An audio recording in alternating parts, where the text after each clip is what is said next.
اب میں بیان کے لیے دعوت دیتا ہوں محمد حمزہ طاری کو کہ وہ آئیں اور بیان فرمائیں۔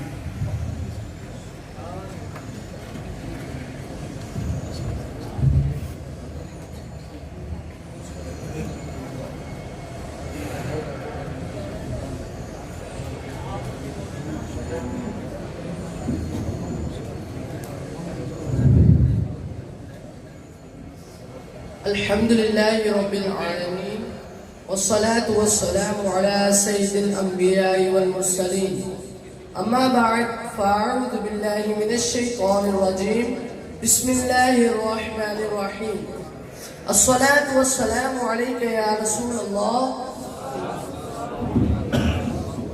وعلى آلك وأصحابك يا حبيب الله الصلاة والسلام عليك يا نبي الله وعلى آلك وأصحابك يا نور الله۔ فرمان مصطفیٰ صلی اللہ تعالی علیہ وآلہ وسلم ہے، جس نے مجھ پر 10 مرتبہ درود پاک پڑھا اللہ عز و جل اس پر 100 رحمتیں نازل فرماتا ہے۔ سبحان اللہ۔ صلو علی الحبیب۔ ماہ ربیع النور شریف کو کیا آتا ہے؟ ہر طرف موسم بہار آ جاتا ہے۔ ہمارے پیارے آقا مکی مدنی مصطفیٰ صلی اللہ تعالی علیہ وآلہ وسلم کے دیوانوں میں خوشی کی لہر دوڑ جاتی ہے۔ بوڑھا ہو یا جوان، ہر حقیقی مسلمان کو یا دل کی زبان سے بول اٹھتا ہے۔ نثار تیری چہل پہل پر ہزاروں عیدیں ربیع الاول، سوائے ابلیس کے جہاں میں سبھی تو خوشیاں منا رہے ہیں۔ جب کائنات میں کفر و شرک اور وحشت و بربریت کا گھپ اندھیرا چھایا ہوا تھا، 12 ربیع النور شریف کو مکہ مکرمہ میں حضرت سیدتنا آمنہ رضی اللہ تعالی عنہا کے مکان رحمت نشان سے ایک ایسا نور چمکا جس نے سارے عالم کو جگمگ جگمگ کر دیا۔ سسکتی ہوئی انسانیت کی آنکھ جن کی طرف لگی ہوئی تھی، وہ تاجدار رسالت، شہنشاہ نبوت، مخزن جود و سخاوت، پیکر عظمت و شرافت، محسن انسانیت صلی اللہ تعالی علی محمد تمام عالمین کے لیے رحمت بن کر مادر گیتی پر جلوہ گر ہوئے۔ مبارک ہو کہ ختم المرسلین تشریف لے آئے، جناب رحمت للعالمین تشریف لے آئے۔ صلو علی الحبیب۔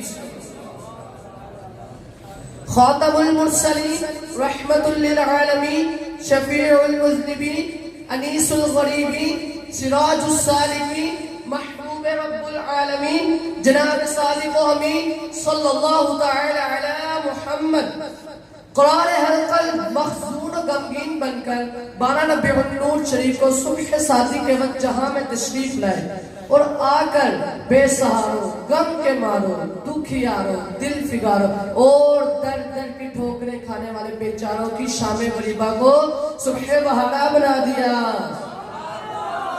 مسلمانوں، صبح بہارا مبارک، وہ برسات انوار سرکار آئے۔ صلو علی الحبیب۔ 12 ربیع النور شریف کو اللہ عز و جل کے نور صلی اللہ تعالی علیہ وآلہ وسلم کی دنیا میں جلوہ گری ہوتے ہی کفر و ظلمت کے بادل چھٹ گئے۔ شاہ ایران کسریٰ کے محل پر زلزلہ آ گیا، 14 کنگرے گر گئے۔ ایران کا جو آتش کدہ 1000 سال سے شعلہ زن تھا وہ بجھ گیا، دریائے ساوا خشک ہو گیا، کعبے کو وجد آ گیا اور بت سر کے بل گر پڑے۔ تیری آمد تھی کہ بیت اللہ مجرے کو جھکا، تیری آمد تھی کہ بیت اللہ مجرے کو جھکا، تیری آمد تھی، تیری آمد تھی، تیری آمد تھی کہ بیت اللہ مجرے کو جھکا، تیری حیبت تھی کہ ہر بت ہر گھرانے گر گیا۔ اللہ اللہ اللہ اللہ اللہ اللہ صلی اللہ علیہ وسلم، تاجدار رسالت صلی اللہ تعالی علیہ وآلہ وسلم جہاں میں فضل و رحمت بن کر تشریف لائے، اور یقیناً اللہ عز و جل کی رحمت کے نزول کا دن خوشی و مسرت کا دن ہوتا ہے۔ چنانچہ اللہ تبارک و تعالی ارشاد فرماتا ہے قل بفضل اللہ وبرحمتہ فبذلک فلیفرحوا هو خیر مما یجمعون، تم فرماؤ اللہ عز و جل ہی کے فضل اور اس کی رحمت اور اس پر چاہیے کہ خوشی کرے کہ وہ ان سب کے دن و دولت سے بہتر ہے۔ اللہ اکبر، رحمت خداوندی پر خوشی منانا قرآن کریم بھی حکم دے رہا ہے، اور کیا ہمارے پیارے آقا مکی مدنی مصطفیٰ صلی اللہ تعالی علیہ وآلہ وسلم سے بڑھ کر بھی کوئی اللہ عز و جل کی رحمت ہے؟ دیکھیے مقدس قرآن میں صاف صاف اعلان ہے وَمَا أَرْسَلْنَاكَ إِلَّا رَحْمَةً لِّلْعَالَمِينَ، اور ہم نے تمہیں نہ بھیجا مگر رحمت سارے جہان کے لیے۔ حضرت سیدنا شیخ عبدالحق محدث دہلوی علیہ رحمت اللہ کبھی فرماتے ہیں بے شک سرور عالم صلی اللہ تعالی علیہ وآلہ وسلم کی شب ولادت شب قدر سے بھی افضل ہے، کیونکہ شب ولادت سرکار مدینہ صلی اللہ تعالی علیہ وآلہ وسلم کی اس دنیا میں جلوہ گری ہونے کی رات ہے، جبکہ لیلۃ القدر سرکار صلی اللہ تعالی علیہ وآلہ وسلم کو عطا کردہ شب ہے، اور جو رات ظہور ذات سرور کائنات صلی اللہ تعالی علیہ وآلہ وسلم کی وجہ سے مشرف ہو، وہ اس رات سے زیادہ شرف و عزت والی ہے جو ملائکہ کے نزول کی بنا پر مشرف ہے۔ الحمدللہ عز و جل، 12 ربیع الاول مسلمانوں کے لیے عیدوں کی بھی عید ہے۔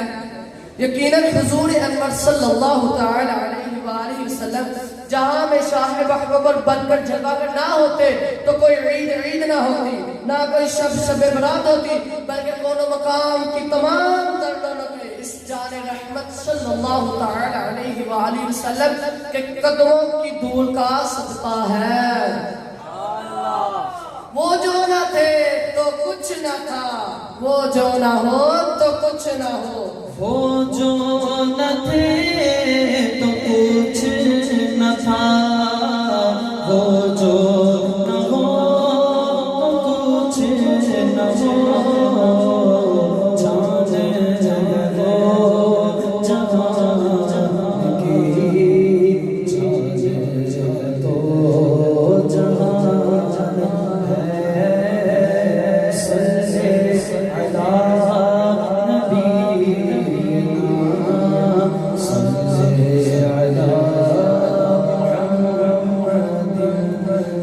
صلی علی جب ابو لہب مر گیا تو اس کے بعد گھر والوں نے اسے خواب میں برے حال میں دیکھا، پوچھا کیا ملا؟ بولا تم سے جدا ہو کر کوئی خیر نصیب نہ ہوئی۔ پھر اپنے انگوٹھے کے نیچے موجود سوراخ کی طرف اشارہ کر کے کہتا ہے کہ اس کے سوائے کہ مجھے اس سے پانی پلا دیا جاتا ہے کیونکہ میں نے ثویبہ لونڈی کو آزاد کیا تھا۔ حضرت علامہ بدر الدین عینی علیہ رحمت اللہ کبھی فرماتے ہیں اس اشارے کا مطلب یہ ہے کہ مجھے تھوڑا سا پانی پلا دیا جاتا ہے۔